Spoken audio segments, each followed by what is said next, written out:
Եվ վերջին հարցը ձեզ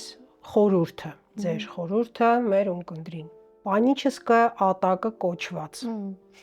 Ինչ անենք, երբ այսպես ծածկեց մեզ։ Ինչ որ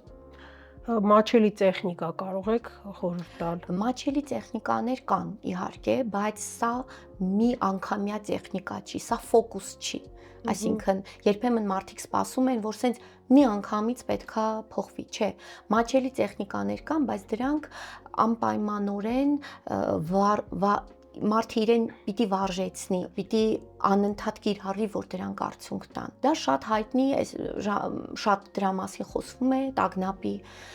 Դրանք այդ հողակցման տեխնիկաներն են, շնչառական տեխնիկաներն են։ Քթով շնչել, բերանով արտաշնչել, հա, օրինակ։ Տարբեր են, եթե կարճ ասեմ, շատ կարևոր է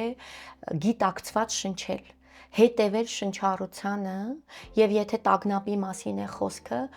ավելի կարճ ներշունչ անել, շունչը պահել եւ ավելի երկար արտաշունչ անել։ Այո։ Բայց տարբեր ձևեր կան, նաև հողակցման տեխնիկաները մարմնով, առաջին հերթին մարմնով է պետք, որտեվ պանիչսկի ատականները կապված են մեր մտքի հետ, որտեվ բավոր, էլի այս միտքն է անընդհատ պտտվում։ Այդ պահին միտքը թողում ենք հանգիստ, այդ պահին գտնում ենք հենարան։ Այո։ Ոտքերը ամուր հատակին ենք սեղմում, եթե նստած եք, մեջքը հենում ենք աթոռին, հենվում ենք պատին, պառկում ենք, մարմինը դառնում է մեզ համար խարիսխ։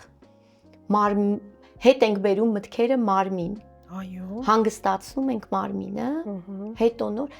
դա իջեցնում է տագնապի այդ աստիճանը։ Բայց սա իհարկե պետք է